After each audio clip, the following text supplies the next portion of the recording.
है कि गलत सूचना। उज्जैन के लोकप्रिय सांसद श्री अनिल फिरोजिया जी, वजीरगंज विधानसभा क्षेत्र के विधायक और लोकप्रिय प्रत्याशी एनडीए श्री वीरेंद्र सिंह जी, प्रदेश कार्य समिति जेडीयू के सदस्य श्री राम कुमार मेहता जी, हम के राष्ट्रीय उपाध्यक्ष श्री रमेश सिंह जी, जिला महामंत्री भाजपा श्री विनोद सिंह जी, विधानसभा के प्रभारी श्री दीपक पांडे जी, नगर अध्यक्ष धनेश कुमार जी, प्रदेश कार्य समिति सदस्य श्री हरिराम सिंह जी, भारतीय जनता पार्टी के जेडीयू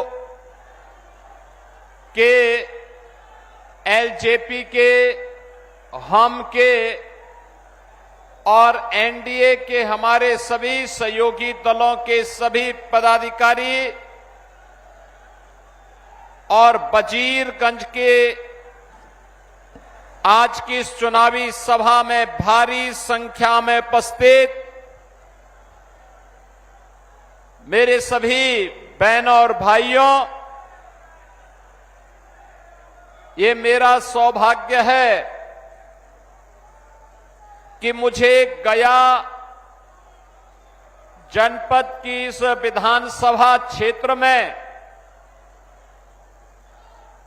आज आपसे संवाद बनाने का सौभाग्य प्राप्त हो रहा है। आज कार्तिक पूर्णिमा का पावन पर्व भी है। ये पर्व सृष्टि के पालक भगवान श्री विष्णु के लिए समर्पित है और गया के बारे में ये मान्यता है कि विष्णुपद मंदिर में मोक्ष का द्वार खुलता है और वह मोक्ष का द्वार कोई और नहीं, ज्ञान,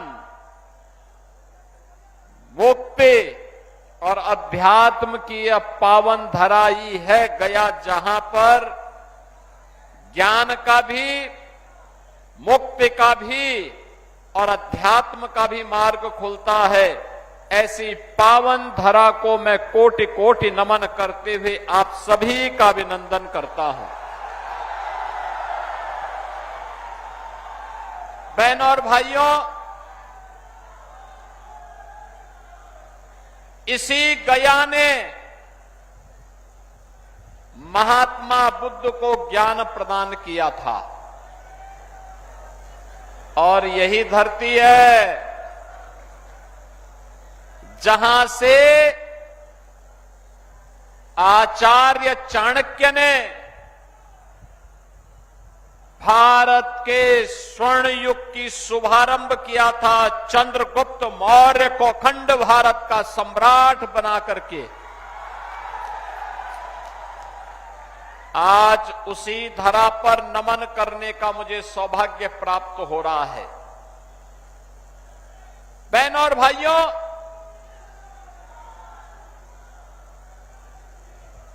ये धरती इतनी पवित्र है कि मनुष्य तो ज्ञान, मुक्ति और अध्यात्म की प्राप्ति के लिए इस धरा पर आता ही है।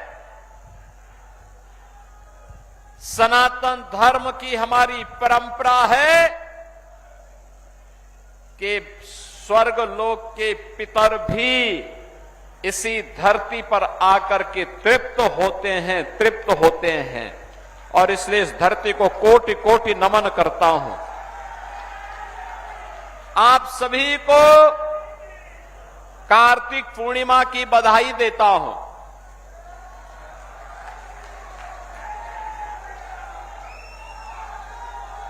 गुरु नानक देव जी का पावन प्रकाश पर्व भी है। सभी सिख बंधुओं को भी कोटि कोटि बधाई देता हूं। बहनों और भाइयों, बिहार जिसका अपना गौरवशाली इतिहास है, मैंने जो कहा ना, आचार्य चाणक्य ने अपने नीति संबंधी सभी कार्यों का शुभारंभ इसी बिहार की धरती से किया था। ये वही बिहार है जिसने भारत को, समृद्ध भारत और भारत को स्वर्ण युग की ओर लेकर के गया था। एक समृद्ध ऐतिहासिक पृष्ठभूमि जिस बिहार की हो, एक से एक महापुरुष जिस बिहार ने दिए हो, देश के अंदर आजादी की पूरी लड़ाई में बिहार बढ़ चढ़ करके भाग लिया, जिस बिहार ने देश को पहला राष्ट्रपति डॉक्टर राजेंद्र प्रसाद जी के रूप में दिया हो, जिस बिहार ने लोकनायक जयप्रकाश नारायण को दिया हो, और जिस बिहार ने जननायक कर्पूरी ठाकुर को दिया हो, वह बिहार अपनी पहचान के लिए क्यों मोहताज हुआ? फिर आरजेडी ने यहां लूटा, पहचान का संकट खड़ा किया, नौजवानों के रोजगार को छीना, अन्नदाता किसानों को बदहाल करके रख दिया, गरीबों को योजनाओं का लाभ नहीं दिया, विकास का पैसा अपने परिवार के विकास में लगा दिया। परिणाम क्या था? सब कुछ चौपट था। नक्सलवाद फैलता गया, माफियावाद फैलता गया, और सत्ता के समानांतर माफियाओं की सरकार चलने लग गई। बहनों और भाइयों, जिस बिहार ने भारत को नेतृत्व दिया था, कांग्रेस और आरजेडी ने उस बिहार के सामने, उस बिहार के नौजवानों के सामने, बिहार के नागरिकों के सामने पहचान का संकट खड़ा किया। अन्नदाता किसानों को आत्महत्या करने के लिए मजबूर किया। बेटी और बहन के ऊपर सुरक्षा का संकट खड़ा किया, और जब भी कानून व्यवस्था खराब होती है तो युवा परेशान होता है रोजगार के लिए, बहन और बेटी सुरक्षा के लिए परेशान होती है, व्यापारी अपना व्यापार समेट करके पलायन करता है, बाहर का कोई निवेशक नहीं आता है, और परिणाम होता है विकास बाधित हो जाता है।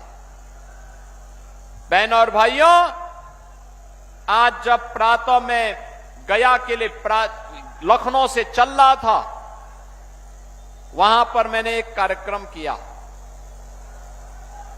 उत्तर प्रदेश में आरजेडी और कांग्रेस का एक पार्टनर है समाजवादी पार्टी। समाजवादी पार्टी का एक वहां पर माफिया था जो उसका शागिर्द रहता था।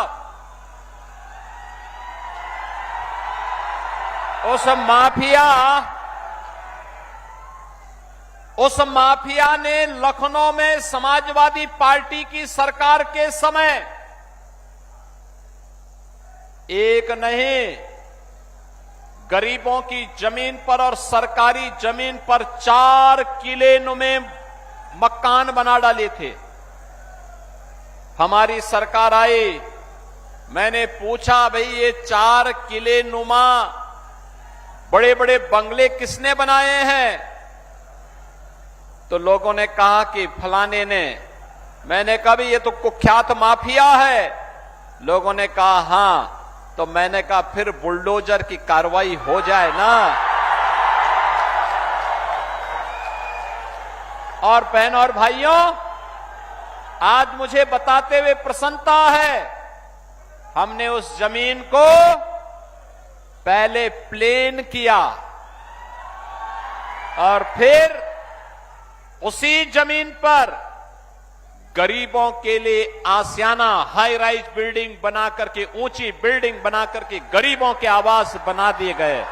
और आज प्रातः कार्तिक पूर्णिमा के अवसर पर जब लोग गंगा स्नान कर रहे थे, पवित्र नदियों में स्नान कर रहे थे, तब मैं लखनऊ में उन गरीबों को आवास का पट्टा दे रहा था, आवास उपलब्ध करवा रहा था।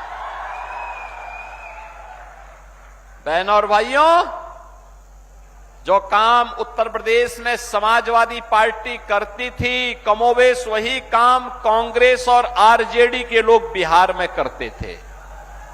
और इसलिए इनका उपचार केवल एनडीए है, एनडीए।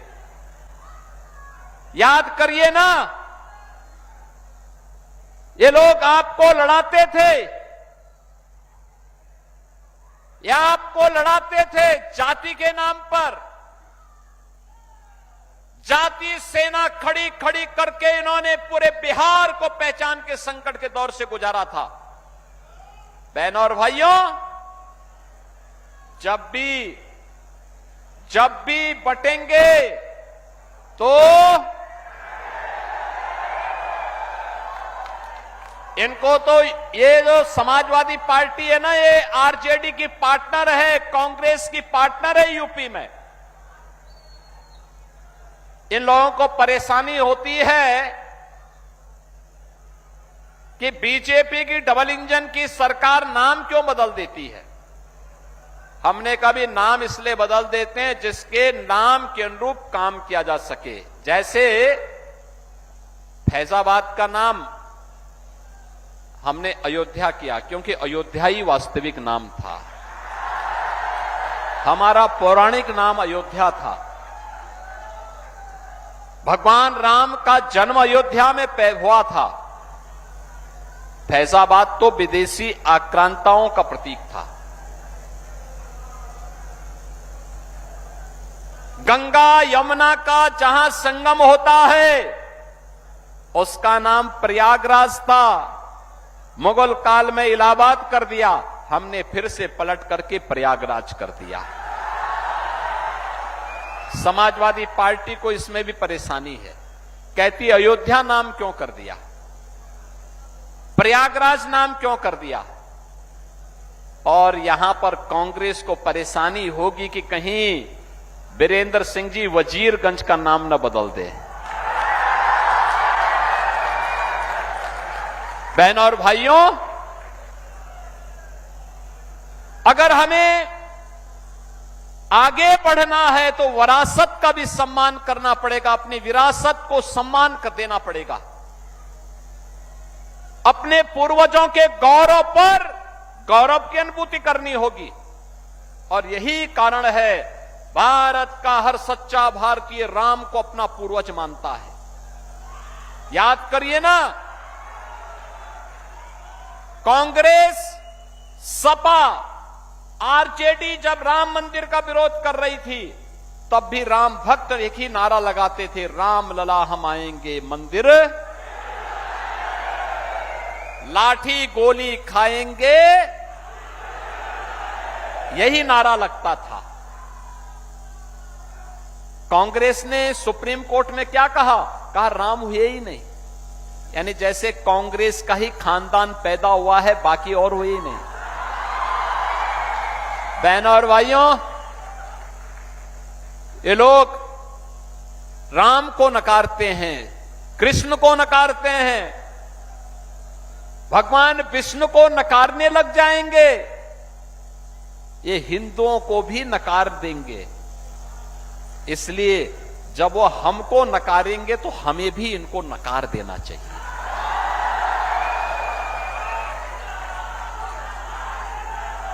आरजेडी ने राम मंदिर के रथ को रोक दिया था और समाजवादी पार्टी ने उत्तर प्रदेश में राम भक्तों पर गोलियां चलाकर के अयोध्या को लहूलुहान किया था। लेकिन हम लोग जब आए उत्तर प्रदेश में डबल इंजन की भाजपा की सरकार आई, हमारा जो संकल्प था, राम भक्तों का जो संकल्प था, लोग कहते थे क्या मंदिर बन जाएगा? हम कहते थे जरूर बनेगा। लोग कहते कब बनेगा? अरे हमने कहा काम तो थोड़ा करने दो। और आज आप देखते होंगे अयोध्या में राम मंदिर, भव्य राम मंदिर का निर्माण हो गया। हो गया ना? कोई संदेह है क्या? कोई संदेह है क्या? अयोध्या में राम मंदिर का निर्माण भी हो गया है। काशी में काशी विश्वनाथ धाम का निर्माण भी हो गया है। मथुरा वृंदावन में भी हम लोग ऐसे ही कार्य कर रहे हैं। हर तीर्थ को ऐसे ही सजा रहे हैं, कोई भेदभाव नहीं, सारे तीर्थ सजेंगे। और ये लोग, ये सपा के लोग क्या करते थे? ये लोग पैसा हमारा, और उस पैसे को देते थे कब्रिस्तान की बाउंड्री के लिए। हमने कहा ये पैसा कब्रिस्तान के लिए नहीं जाएगा, ये पैसा मंदिरों के सुंदरीकरण के लिए जाएगा, तीर्थों के सुंदरीकरण के लिए जाएगा, हिंदू श्रद्धालुओं के सुविधा के लिए जाएगा, गरीबों के लिए आवास बनाने में खर्च होगा, गरीबों के लिए शौचालय बनाने में खर्च होगा।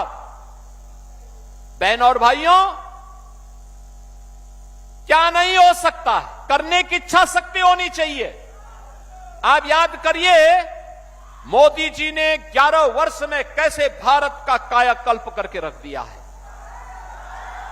पहले बिहार में 2005 के पहले क्या था? पहचान का संकट था, अपराध था, माओवाद और नक्सलवाद था, जातीय संघर्ष था। बिहार के नाम पर और उत्तर प्रदेश के नाम पर देश और दुनिया में कोई सम्मान नहीं देता था। अकेले लालू जी के शासन में बिहार के अंदर 60 से अधिक जातीय नरसंहार हुए थे। 30,000 से अधिक अपहरण की घटनाएं घटित हुई थी। व्यापारी सुरक्षित नहीं, डॉक्टर सुरक्षित नहीं, इंजीनियर सुरक्षित नहीं, कोई भी संभ्रांत व्यक्ति सुरक्षित नहीं। बिहार के 30 से 40% लोगों ने, गोरखपुर में, वाराणसी में अगर आप देखेंगे 40% आबादी बिहार के लोगों की, क्योंकि उस समय जंगल राज था। बहनों और भाइयों, नीतीश जी के नेतृत्व में, नीतीश बाबू के नेतृत्व में 20 वर्ष में सुशासन की सुदृढ़ नींव रखी गई।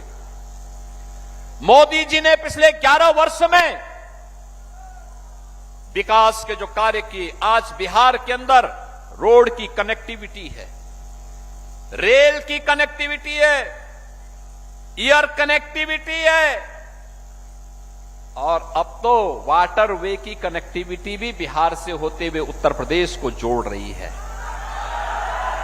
ये वाटर वे की सुविधा, जल मार्ग की सुविधा, कार्गो के लिए अन्नदाता किसानों के उत्पाद को, वह खाद्यान्न हो, सब्जी हो, फल हो, या बिहार का मखाना हो, ये दुनिया के बाजार में पहुंचाने का एक अभियान है। बहनों और भाइयों, आज बिहार के अंदर क्या नहीं है? एनआईटी है, आईएम है, एम्स है, इंजीनियरिंग कॉलेजेस की एक लंबी श्रृंखला है, मेडिकल कॉलेजेस की एक लंबी श्रृंखला है। आज बिहार का नौजवान फिर से अपनी प्रतिभा और अपनी मेधा की छाप दुनिया के अंदर छोड़ रहा है, तो बिहार के विकास में भी योगदान दे रहा है। बहनों और भाइयों, उसी बिहार को याद करिए, करने की इच्छा शक्ति होनी चाहिए। मोदी जी ने 11 वर्ष में विकास भी कराया है, विरासत का भी सम्मान किया है, और साथ साथ देश के अंदर 80 करोड़ लोगों को फ्री में राशन की सुविधा का लाभ, 50 करोड़ लोगों को प्रतिवर्ष 5 लाख रुपए स्वास्थ्य के लिए फ्री में, 46 करोड़ लोगों के बैंक अकाउंट खोल करके सरकार की सुविधा बैंक में जाएगी। 12 करोड़ गरीबों को स्वस्थ ईंधन के रूप में एलपीजी के कनेक्शन, ये कांग्रेस के समय में ब्लैक होती थी, 25-50 हजार रुपए में भी नहीं मिलता था कनेक्शन। आज मोदी जी ने 12 करोड़ लोगों को फ्री में दे दिया। 12 करोड़ गरीबों के घर में शौचालय बना दिए। 4 करोड़ गरीबों के घर में एक एक सिर ढकने के लिए आवास दे दिया। 3 करोड़ गरीबों के घर में फ्री में बिजली के कनेक्शन दे दे। यानी पंच संकल्प बिहार की परिप्रेक्ष्य में फ्री में राशन, फ्री में स्वास्थ्य की सुविधा, फ्री में बिजली के कनेक्शन, फ्री में जल का कनेक्शन, फ्री में रसोई गैस का कनेक्शन। बहनों और भाइयों, ये है सुशासन की नींव। और आरजेडी के समय में, कांग्रेस के समय में, अरे ये लोग झूठे वायदे नारे इसलिए दे रहे हैं, इसलिए बोल रहे हैं जिससे पहले चरण में तो इन्होंने खाया पशुओं का चारा, अब गरीबों का राशन हजम कर जाएंगे लोग अगर इनको आने का अवसर मिला तो। अवसर ही मत देना, अवसर ही नहीं देना है। बहनों और भाइयों, मैं इसीलिए आपसे अपील करने के लिए आया हूं। भारतीय जनता पार्टी और एनडीए ने आपके लोकप्रिय विधायक के रूप में श्री बीरेंद्र सिंह जी को फिर से प्रत्याशी बनाकर के आपके बीच उतारा है। बहनों और भाइयों, लोकतंत्र में कार्य करना, लगातार जनता के बीच में उपस्थिति बनाए रखना, और मैं तो आपसे यही अपील करने के लिए आया हूं।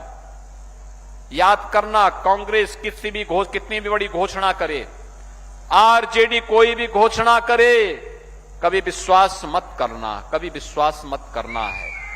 याद रखना, जो राम का नहीं हुआ वो हमारे किसी काम का नहीं होगा। जाके प्रियन राम वेदेही तजिए ताहि कोटि बैरी सम यद्यपि परम स्नेही। याद रखना, जो राम द्रोही है वो हमारा भी विरोधी है। जो राम का द्रोही है वो आपके किसी काम का नहीं है, किसी काम का नहीं है। राम द्रोही राम राज्य नहीं ला सकता, वह जंगल राज ही लाएगा। और इन लोगों ने यही किया है, आगे भी यही करेंगे। इसलिए आपसे अपील करने के लिए आया हूं, बीरेंद्र सिंह जी को कमल चुनाव चिन्ह पर एनडीए के प्रत्याशी के रूप में भारी बहुमत से विजयी बनाना है। बनाएंगे ना? आशीर्वाद देंगे ना? कमल चुनाव चिन्ह पर आशीर्वाद मिलेगा ना सभी लोगों का? इधर इधर उधर। और ये गुंडों और माफियाओं का उपचार करने के लिए पीछे जो हथियार खड़ा किया गया है, उस पर जो लोग खड़े हैं वे भी बताएंगे ना, सब तैयार है ना? सभी लोग कमल चुनाव चिन्ह पर बीरेंद्र सिंह जी को अपना समर्थन और आशीर्वाद देने के लिए तैयार है ना? दोनों हाथ उठा करके बोलो, फिर दोनों हाथ उठा करके जय श्री राम, जय श्री राम, जय श्री राम, जय जय श्री राम।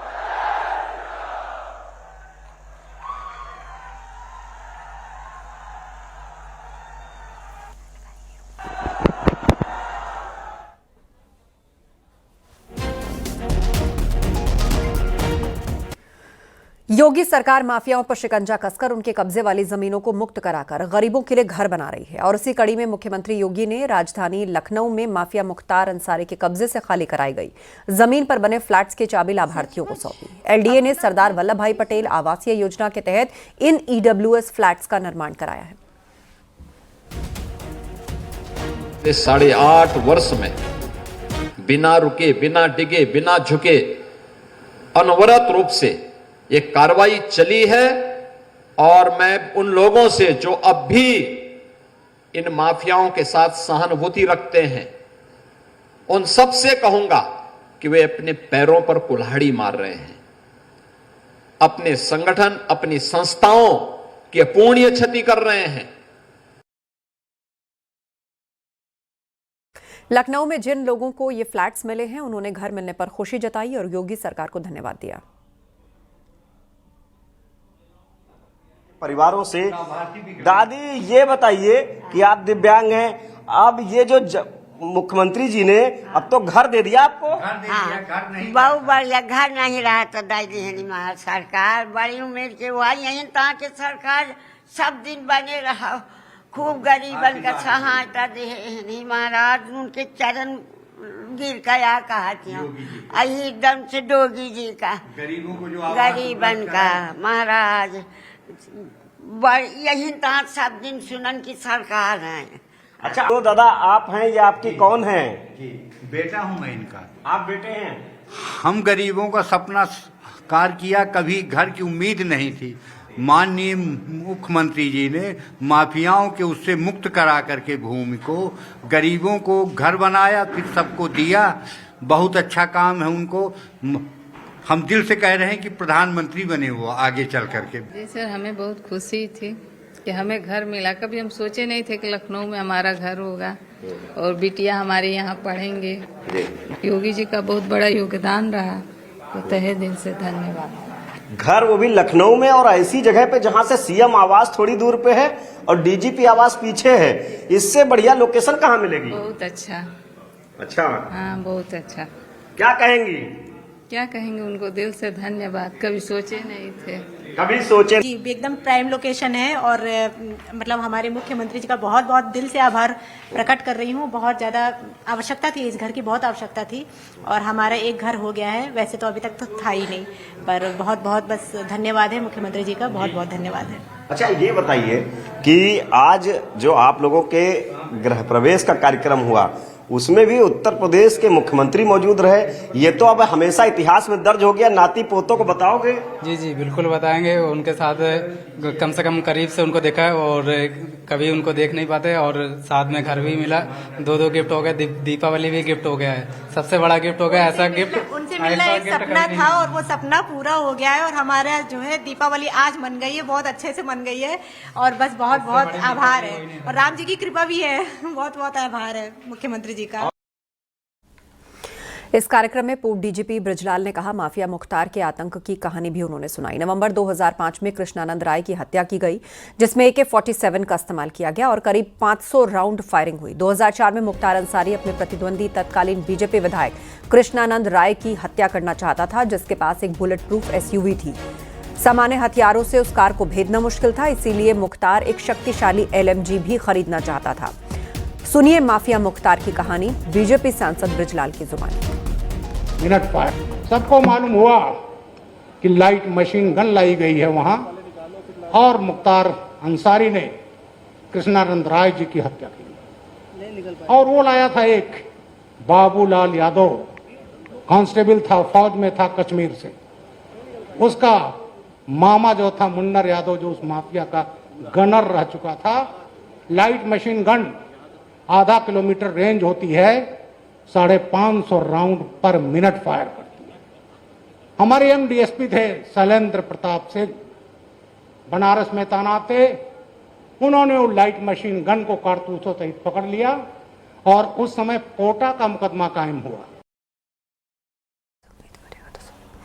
कांग्रेस सांसद इमरान मसूद ने मुख्तार की अवैध जमीन पर LDA के फ्लैट बनाने पर सवाल खड़े किए। इमरान मसूद ने कहा कि सरकार ने तमाम संपत्ति पर बुलडोजर चलाया, उन्हें अवैध कब्जा बताया। उन्होंने जो जमीनें किसकी है, उन्होंने बुलडोजर चलाया और किसको अवैध बताया, किसको वैध बताया, मुझे ये तो जानकारी नहीं है। लेकिन मैं इतना जरूर चाहूँगा कि जो आपके लोगों ने अवैध संपत्तियाँ अर्जित की हैं, उनकी तरफ भी जरा सा ध्यान लगा लीजिए।